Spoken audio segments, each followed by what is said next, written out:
नमस्कार। कानून की बात प्रोग्राम में आप सभी का स्वागत है। हमारे भारतीय वैदिक दर्शन के प्रवर्तक ऋषि गौतम द्वारा लिखित न्याय सूत्र के अनुसार न्याय है समाज में संतुलन और व्यवस्था स्थापित करने वाला एक बहुत महत्वपूर्ण सद्गुण, और इस सद्गुण को स्थापित करने की प्रक्रिया का सबसे महत्वपूर्ण घटक है कानून। और इसी सोच पर आधारित है हमारी भारतीय आपराधिक न्याय प्रणाली, जिसमें कानून और कानून का प्रवर्तन करने वाली अनेकों एजेंसीज की अहम भूमिका है। और ऐसी ही कानून का क्रियान्वयन करने वाली एक एजेंसी है पुलिस। हमारे भारतीय संविधान के अनुच्छेद 246 में पुलिस और कानून का प्रवर्तन करने वाली अनेकों एजेंसियों का प्रावधान किया गया है, और पुलिस को हमारे संविधान की 7वीं अनुसूची में शामिल राज्य सूची का विषय बनाया गया है। इसका मतलब यह है कि हर राज्य की पुलिस की जिम्मेदारी है नागरिकों की व्यक्तिगत स्वतंत्रता और अधिकारों की रक्षा करना, अपराधों पर नियंत्रण करना, कानून व्यवस्था बनाए रखना और आंतरिक सुरक्षा के साथ साथ शांतिपूर्ण व्यवस्था बनाए रखने के लिए कानूनों का सही क्रियान्वयन करना। आज के प्रोग्राम में हम जानेंगे कि हाल ही में भारत में नए अपराधों के दौर में हम देखें तो नए आपराधिक कानून लागू किए गए हैं। अपराधों के इस नए दौर में किस तरह से कानूनों के क्रियान्वयन में पुलिस अपनी भूमिका निभा रही है, पुलिस प्रशिक्षण की क्या व्यवस्थाएं मौजूद हैं, और खासकर पुलिस किस तरह से पीपल सेंट्रिक पुलिस बन रही है, इन्हीं सब बातों के इर्द गिर्द आज के प्रोग्राम में हम चर्चा करेंगे। और इस विषय पर खास बातचीत के लिए हमारे डीडी राजस्थान के स्टूडियो में खास मेहमान मौजूद हैं, देश के जाने माने वरिष्ठ IPS officer Shri S Sengathir sir, और sir additional director general of police and director Rajasthan police academy Jaipur है। सर, कार्यक्रम में आपका बहुत बहुत स्वागत है। हम सर के बारे में दर्शकों को बताना चाहेंगे। सेंगाथीर सर 1997 बैच के राजस्थान कैडर के IPS ऑफिसर हैं। इससे पूर्व में आप राजस्थान के कई ज़िलों में SP रहे हैं। भरतपुर, अजमेर, बाड़मेर, टोंक, झुंझुनू और हनुमानगढ़ अनेकों ज़िलों में आपने अपनी सेवाएं दी हैं, और ख़ासकर आप इंस्पेक्टर जनरल ऑफ पुलिस भी रहे हैं अजमेर रेंज में, और जयपुर रेंज में भी आप IG रहे हैं इंटेलिजेंस में, और आपने बहुत ही क्रूशियल प्रोजेक्ट्स को हैंडल किया है। और सबसे अहम बात यह है कि 2013 में आपको पुलिस सेवाओं के लिए पुलिस मेडल से नवाजा गया है, और हाल ही जनवरी 2025 में आपको पुलिस में अपने उत्कृष्ट कार्यों के लिए जो सेवाएं दी हैं उनके लिए भारत सरकार द्वारा राष्ट्रपति पुलिस पदक से भी नवाजा गया है। सर, बहुत बहुत शुभकामनाएं। सबसे पहले तो आपको राष्ट्रपति पुलिस पदक से सम्मानित किया गया है, ये हमारे प्रदेश के लिए गौरव की बात है। सबसे पहले हम जानना चाहेंगे कि एक न्यू एज क्राइम हम देख रहे हैं, अपराधों का नया दौर शुरू हो गया है, हम डिजिटल वर्ल्ड में हम हैं, और यहाँ पर जो अपराध है वो सीमा पार चला गया है। तो ऐसे दौर को आप बतौर इंटेलिजेंस ऑफिसर कैसे देखते हैं? इस न्यू सिनेरियो को आपसे जानना चाहेंगे। ऐसा आपने बताया, और साथ साथ आज की तारीख में टेक्नोलॉजी हर एक क्षेत्र में एंटर कर चुका है। आज के दौर में हमारे लिए, पुलिस के लिए और आप लोगों के लिए सबसे बड़ा चैलेंज ये है कि टेक्नोलॉजी रिलेटेड क्राइम है, साइबर क्राइम है, इंटरनेट बेस्ड क्राइम है, एक बहुत बड़ा सिरदर्द है और चैलेंज है। इसके साथ साथ इंटरनेशनल स्तर का जो क्रिमिनल नेटवर्क है, जो ऑर्गेनाइज क्राइम, जैसा लॉरेंस बिश्नोई जैसा, रोहित गोदारा जैसा नाम आप भी मीडिया मार्फत सुनते होंगे, ऐसा गैंग्स इंटरनेशनल नेटवर्क का इस्तेमाल करके क्राइम कारित कर रहा है। ये भी हमारे लिए बहुत बड़ा चैलेंज है। और साथ साथ अनमैन्ड एरियल व्हीकल है, जो ड्रोन को कहते हैं, ड्रोन को इस्तेमाल करके आजकल क्राइम करने का प्रवृत्ति बढ़ रहा है।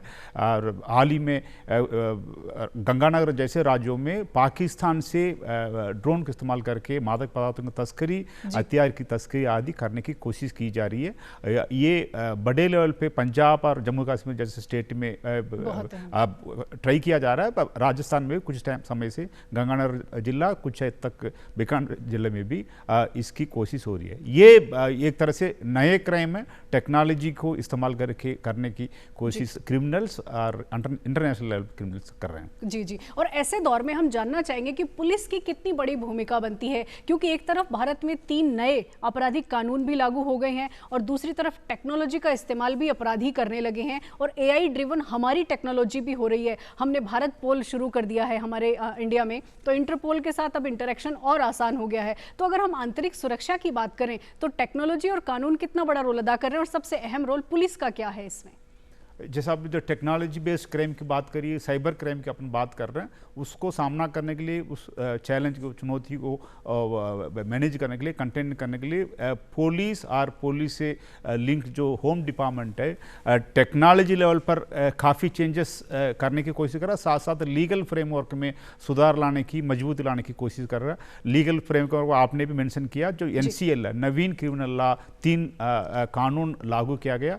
BNSS भारतीय नागरिक सुरक्षा संहिता, BNS भारतीय न्याय संहिता और BSA भारतीय साक्ष्य अधिनियम, इसको एक नए तरीके से, मजबूत तरीके से, कारगर तरीके से पुलिसिंग करने के लिए भारत सरकार ने लागू किया। इसको इस्तेमाल करके और संशोधित इंफॉर्मेशन टेक्नोलॉजी एक्ट को, अधिनियम को इस्तेमाल करके हम लोग जो नए क्राइम है, न्यू एज क्राइम से लड़ने के लिए, उस चुनौती को सामना करने के लिए हम तैयार हो रहे हैं। साथ साथ टेक्नोलॉजी फ्रंट में बहुत कुछ चेंजेस आया है।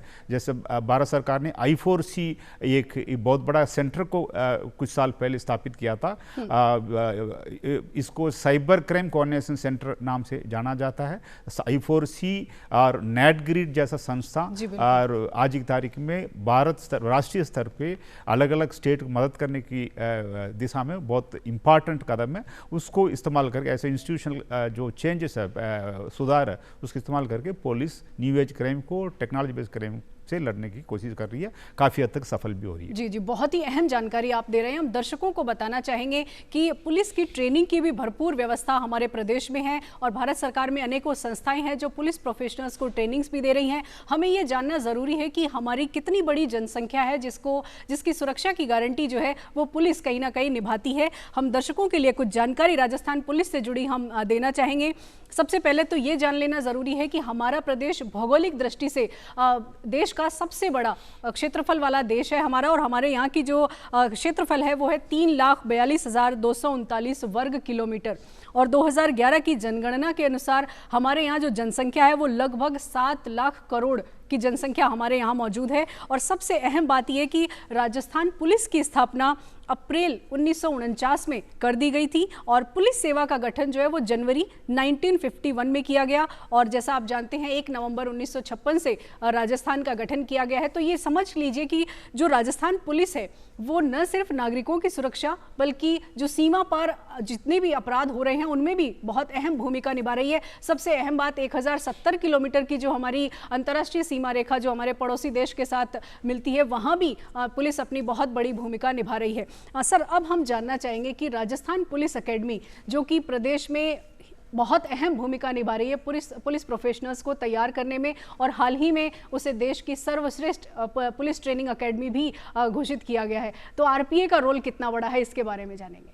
RPA राजस्थान पुलिस के लिए, राजस्थान स्टेट के लिए सबसे प्रीमियर पुलिस ट्रेनिंग इंस्टीट्यूट है। राजस्थान पुलिस एकेडमी में गेजेटेड ऑफिसर के लिए बेसिक ट्रेनिंग और प्रोफेशनल ट्रेनिंग दी जाती है। मौजूदा समय में भी RPS प्रोबेशनर बैच, एक बड़ा बैच 76 लोगों की बैच का एक बेसिक प्रोफेशनल ट्रेनिंग का कार्य चल रहा है। इस बेसिक ट्रेनिंग के अलावा राजस्थान पुलिस में जब भी प्रमोशन होता है अलग अलग कार्डर का, sub inspector to inspector, inspector to DYSP या DYSP टू एडिशनल SP, अलग अलग रैंक प्रमोशन होने के बाद प्रमोशन के साथ साथ एक मैंडेट की प्रमोशन ट्रेनिंग प्रशिक्षण ऑर्गेनाइज करना अनिवार्य होता है। वो भी RPA द्वारा किया जाता है। प्रेजेंट टाइम में DSP इंडक्शन कोर्स और inspector promotion induction course organise हो रहा है। इसके अलावा स्पेशल कोर्स बहुत ऑर्गेनाइज होते हैं, जैसा अभी संगठित अपराध की बात हुई है, साइबर क्राइम की बात हुई है, और पोक्सो महिलाओं के साथ जो अपराध होता है, बच्चों के साथ जो अपराध कारित होता है, उन विषयों पे स्पेशलाइज कोर्स, विशेष प्रशिक्षण कार्यक्रम ऑर्गेनाइज होता है।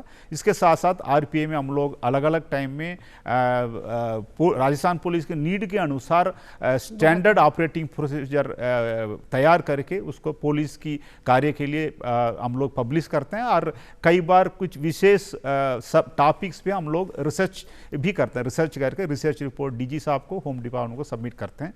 ऐसा कई प्रोग्राम राजस्थान पुलिस अकेडमी द्वारा किया जा रहा है। बहुत ही अहम जानकारी आपने पुलिस अकेडमी के बारे में दी है। हम दर्शकों को बता दें, राजस्थान राजस्थान पुलिस अकेडमी जो है वो देश की सर्वश्रेष्ठ पुलिस प्रशिक्षण अकेडमी है और इसके बारे में इसका इतिहास जानना हमारे लिए ज़रूरी है, क्योंकि ये बहुत ही बड़े गर्व की बात है कि देश की एक प्रतिष्ठित पुलिस प्रशिक्षण अकादमी हमारे राजस्थान में है। राजस्थान पुलिस अकादमी जो है वो देश के 6 पुलिस प्रशिक्षण संस्थानों में से एक है और इसका पहला ट्रेनिंग इंस्टीट्यूट 1949 में चित्तौड़गढ़ किले में स्थापित किया गया था और फिर उसके बाद प्रशासनिक और भौगोलिक कारणों से इसे किशनगढ़ अजमेर में ट्रांसफ़र कर दिया गया और फिर उसके बाद 1 मई 1950 में फर्स्ट बैच ने ज्वाइन किया था और किशनगढ़ से 1975 तक ये किशनगढ़ में संचालित था और उसके बाद इसे जयपुर में स्थानांतरित कर दिया गया और विधिवत रूप से 3 जुलाई 1978 को राजस्थान के तत्कालीन मुख्यमंत्री भैरों सिंह शेखावत जी द्वारा राजस्थान पुलिस अकेडमी का शुभारंभ किया गया। और अब सबसे अहम बात, 2015-16 में इस अकेडमी को नॉन गजेटेड ऑफिसर्स की ट्रेनिंग के लिए, 16-17 में गजेटेड ऑफिसर्स की ट्रेनिंग के लिए और अगेन 19-20 में सर्वश्रेष्ठ पुलिस ट्रेनिंग अकेडमी के रूप में भारत सरकार के गृह मंत्रालय द्वारा सम्मानित किया गया है। सर, बहुत अहम काम राजस्थान पुलिस अकेडमी द्वारा किया जा रहा है। हम स्मार्ट पुलिसिंग की बात करेंगे क्योंकि हमारे माननीय प्रधानमंत्री जी अक्सर फोकस रखते हैं कि पीपल सेंट्रिक पुलिसिंग हो, स्मार्ट पुलिसिंग हो, तो स्मार्ट पुलिसिंग को लेकर अकेडमी का क्या आउटलुक है? आप जानते हैं तो प्रधानमंत्री जी ने 2014 में ऑल इंडिया डीजी कॉन्फ्रेंस में स्मार्ट पुलिसिंग कॉन्सेप्ट को पहली बार इंट्रोड्यूस किया है। उन्होंने स्मार्ट हर एक शब्द को व्याख्यान करते हुए SMART का एस का मतलब सेंसिटिव लेकिन स्ट्रिक्ट होना चाहिए और एम मतलब मोबिलिटी बेटर होना चाहिए, A for alert, R for responsive और टी फॉर टेक सेवी। ऐसा पुलिस से अलग अलग स्टेट पुलिस से प्रधानमंत्री जी और तत्कालीन होम मिनिस्टर साहब का उम्मीद था कि पर पुलिस बेस्ट तरीके से अपने आप को तैयार करके दक्ष होकर आम लोगों की समस्या को निपटा करें। इस हेतु स्मार्ट प्रोजेक्ट को 2014 में चालू किया था। उसके साथ साथ स्मार्ट प्रोजेक्ट के तहत पुलिस स्टेशन में जो संस्थागत सुधार करना चाहिए तो वो किया है और उसके बाद इस हेतु जो अलग अलग किस्म की ट्रेनिंग जो ऑर्गेनाइज होती है, सॉफ्ट स्किल में सुधार लाने के लिए, टेक्नोलॉजी रिलेटेड विषयों पे, बिंदुओं पे सुधार लाने के लिए, लोगों को प्रशिक्षित करने के लिए, पुलिसकर्मी को बेहतर ढंग से दक्ष बनाने के लिए RPA द्वारा और अन्य संस्था द्वारा लगातार ट्रेनिंग आयोजित की जा रही है। एक तरह से कोई भी नवाचार किसी स्टेट में, किसी विभाग में लागू करते हैं उससे पहले उसकी ट्रेनिंग करना बहुत ज़रूरी है। उस हेतु जो स्मार्ट पुलिसिंग कॉन्सेप्ट के लिए भी और हाल ही में लागू किए नवीन क्रिमिनल लॉ के लिए जो साइबर क्राइम जैसे जो अलग अलग जो चैलेंजिंग सब्जेक्ट है उसके लिए राजस्थान पुलिस लगातार ट्रेनिंग आयोजित करती है और साथ साथ रिफरेंस कोर्स भी ऑर्गेनाइज करके राजस्थान पुलिस को बेहतर ढंग से तैयार करने की कोशिश करती है। सर, एक और बात मैं जानना चाहूँगी, अक्सर सवाल उठते हैं पुलिस के बिहेवियर को लेकर और पुलिस बिहेवियर पर बहुत सारी trainings Rajasthan police academy organise करती है, तो जेंडर रेस्पॉन्सिव पुलिसिंग हो और दूसरा बिहेवियर इंप्रूवमेंट कैसे हो ताकि वो सेंसिटिव बिहेवियर हो, चाहे वो महिलाओं के साथ हो, बुजुर्गों के साथ हो या बच्चों के साथ, तो इसमें इस दिशा में क्या प्रयास किए जा रहे हैं? ये पुलिस के लिए सबसे चैलेंजिंग एरिया में से है। लगातार पुलिस के खिलाफ लोग शिकायत भी इसी बात के लिए करते हैं। पुलिस मेहनत बहुत करती है, 24/7 24/7 ड्यूटी देती है, लेकिन कई बार उनकी बिहेवियर की शिकायत देखने को मिलता, सुनने को मिलता है। इसलिए इस कमी को दूर करने के लिए, इस परसेप्शन को चेंज करने के लिए हम लोग हमारी तरफ से लगातार सॉफ्ट स्किल में सुधार लाने के लिए ट्रेनिंग ऑर्गेनाइज करते हैं, बिहेवियर में बेहतरी लाने के लिए और कम्युनिकेशन स्किल को बेहतर करने के लिए, लीडरशिप स्किल्स को इम्प्रूव करने के लिए, लोगों से बातचीत कैसे करें, नेगोशिएशन स्किल है, इसी टाइप की स्किल्स को इम्प्रूव करने के लिए, सुधारने के लिए हम लोग लगातार ट्रेनिंग देते आते हैं। और इसमें इनफैक्ट इस ट्रेनिंग के लिए soft skill related, behaviour related training में जो अलग अलग एक्टिविटी करने के लिए हम लोगों ने United nation population fund, UNFPA के साथ, BPRND के साथ, national institute of social defence संस्था के साथ और साथ साथ मैनचेस्टर यूनिवर्सिटी के साथ इन ट्रेनिंग्स के लिए, रिसर्च के लिए हमने MOU साइन करके इस एरिया में काफ़ी काम करने की कोशिश कर रहे हैं। जी, बहुत ही अहम। और हम देख रहे हैं कि शायद पुलिस मित्र योजना कह लें या फिर कम्युनिटी पुलिसिंग कह लें या मॉडल पुलिस स्टेशन, ये इसी दिशा में किए जा रहे प्रयास हैं। सर, हम CCTNS नेटवर्क की बात करेंगे क्योंकि हम टेक्नोलॉजी ड्रिवन हो गई है सारी व्यवस्था, तो ऐसे में CCTNS नेटवर्क किस तरह से राजस्थान की पुलिस के लिए और खासकर राजस्थान के नागरिकों के लिए ये सेवा के लिए उपलब्ध हो सकता है? CCTNS नेटवर्क को समझना चाहेंगे। CCTNS स्कीम के बारे में हम जानते हैं, लगभग 2009 में ये पहली बार लागू हुआ था। Crime and criminal tracking network system के नाम से जाना जाता है। इसमें CCTNS में पुलिस से संबंधित सभी डेटा का एंट्री होता है। जैसे पुलिस में कोई भी परिवाद आम आदमी द्वारा दर्ज की जाती है, उस परिवाद लेवल से लेके FIR रिपोर्टिंग से लेके अनुसंधान का स्टेज, ट्रायल स्टेज, चार्जशीट और ट्रायल के बाद जो भी सजा बरी वाला जो फैसला होता है, हर एक डेटा की एंट्री की जाती है। ये एंट्री करके इसको इंटीग्रेटेड की जाती है। साथ साथ जितना भी स्टेट्स हैं और यूनियन टेरिटरीज पुलिस सिस्टम है, जो फील्ड यूनिट्स है, उनको एक प्लेटफॉर्म में लाने की कोशिश की गई है। इसके वजह से डेटा का आदान प्रदान बेहतर हुआ है और हर एक डेटा उपलब्ध होता है और पुलिस के लिए जो ये काम बहुत आसान और सरल हो गया। पुलिस के साथ साथ आम लोगों की नज़र से आप देखेंगे तो आम आदमी किसी भी जगह से, किसी भी कोने से बैठे अपनी शिकायत दर्ज करा सकता है। ये कोई सामान, कोई वस्तु गुम हो गया तो जो मिसिंग जो प्रॉपर्टी है, वस्तु रिपोर्ट है, वो दर्ज कर सकता है। कोई बच्चा या आदमी गुम हो जाता तो मिसिंग पर्सन रिपोर्ट भी ऑनलाइन के माध्यम से दर्ज कर सकता है। और साथ साथ इसके अलावा कई बार पुलिस के लिए अनुसंधान के दौरान कोई संदिग्ध आदमी, कोई वांटेड मुलजिम जो कहीं दिख जाता है, उसको सुनिश्चित करने के लिए, कंफर्म करने के लिए हमारे पास फोटो मैचिंग ऐप्स है, सॉफ्टवेयर उपलब्ध है CCTNS स्कीम में। उसके तहत हम लोग उसको जानने की कोशिश करते हैं। इसके अलावा तरह तरह के ऐप्स है, जैसा राज्य का ऐप के बारे में आपने जाना होगा। कोई भी महिला बालिका किसी भी जगह से किसी शिकायत के लिए कभी भी फ़ोन करके पुलिस को बुला सकते हैं। और कोई इमरजेंसी कॉल हो, आपातकालीन कोई समस्या कहीं दिखाई देता, वो तुरंत SOS जो सिस्टम सुविधा है राजकाप ऐप में दी हुई है, उसको इस्तेमाल करके रियल टाइम में अपना लोकेशन भिजवा के पुलिस से संपर्क कर सकते हैं। पुलिस बहुत कम सेकंड्स में किसी भी जगह पहुंच सकती है। इनफैक्ट जो जिसकी बात हो रही थी, आज मैंने इसको ट्रायल के रूप में हमारे अकेडमी में बैठ, मेरे ऑफिस में बैठ के चेक किया था। SOS सुविधा को इस्तेमाल करके हमने देखा कुछ सेकंड्स में कंट्रोल रूम से मेरे पास कॉल आ गया था। उसके बाद तुरंत पुलिस कंसर्न जो mobile unit Shastri Nagar area में जो गश्त करता है, उसने फोन करके कहा हमें तो कहाँ कौन सी जगह आना बताइए करके। मतलब ये तो रियल तरीके से काम कर रहा, बहुत कम समय में पुलिस रिस्पांस सिस्टम, मतलब टाइम टेस्टेड ये टेक्निक है। और हम दर्शकों को बता दें कि ये CCTNS जो नेटवर्क है, ये the crime and criminal tracking network system है और भारत सरकार के गृह मंत्रालय द्वारा, जैसा कि सर ने बताया, 2009 में इसे शुरू किया गया। और इसको शुरू करने का एक ही मकसद है, सिटीजन सर्विसेज के लिए ये शुरू किया गया है। जैसा सर ने बताया, अगर आपको किसी भी तरह की FIR दर्ज करानी है, मान लीजिए आप किसी और जगह के रहने वाले हैं और कहीं और हैं आप, और आपके साथ कोई घटना हो जाती है, तो आपको उस संबंधित थाने में जाकर कंप्लेन करने की बजाय आप ऑनलाइन प्लेटफॉर्म के जरिए भी अपनी कंप्लेन आप दर्ज कर सकते हैं। और ये एक ICGS नेटवर्क का ही एक हिस्सा है। सर, ICGS नेटवर्क के बारे में भी जानना चाहेंगे कि ये किस तरह से इंटरऑपरेबल जो सिस्टम है, क्रिमिनल जस्टिस सिस्टम, इसको हमारे दर्शक अगर समझना चाहें तो ये कैसे काम करता है? इंटरऑपरेबल क्रिमिनल जस्टिस जो नेटवर्क सिस्टम है, इसको सुप्रीम कोर्ट की कमेटी द्वारा लागू किया गया।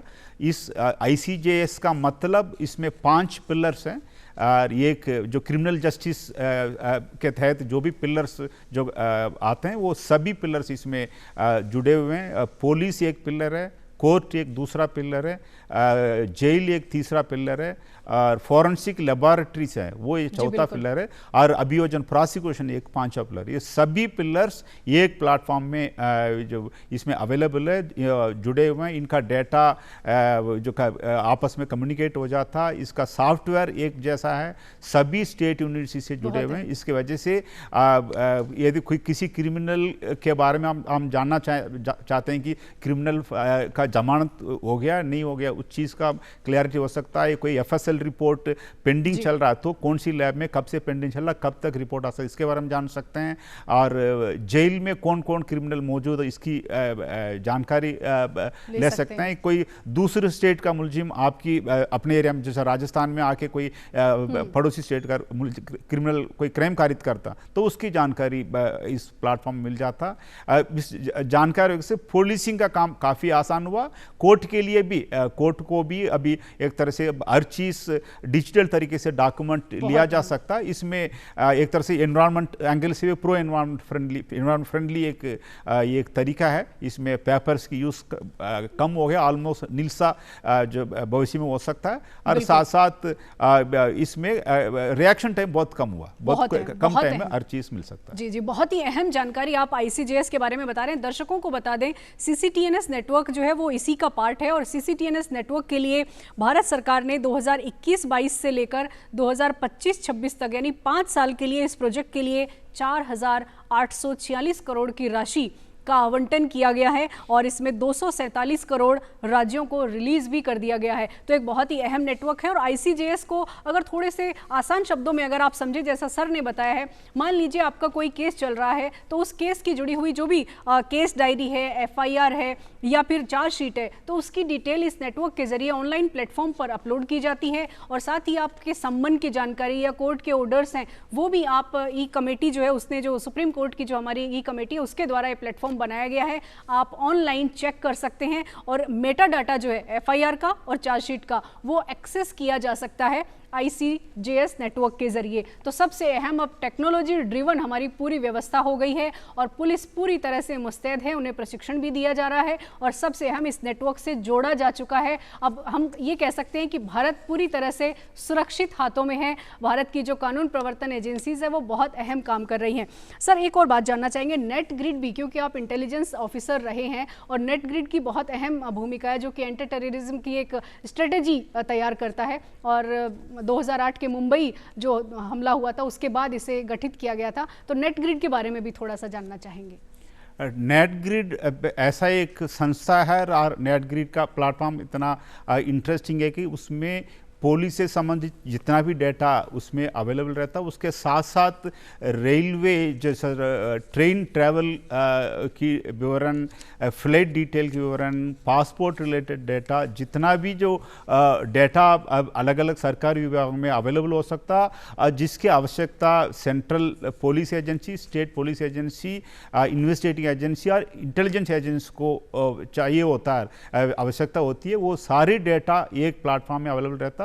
नेट ग्रिड में 2 सॉफ्टवेयर उपलब्ध है, उस गांडीव नाम से एक, सुदर्शन नाम से 2 सॉफ्टवेयर उपलब्ध है। उन दोनों सॉफ्टवेयर इस्तेमाल करके पुलिस एजेंसी और इंटेलिजेंस से बहुत सारे इंफॉर्मेशन को आवश्यकता अनुसार, नियमानुसार, जो इसमें कानून में निर्धारित कानून को पालना करते हुए और इंफॉर्मेशन इस्तेमाल कर सकते हैं।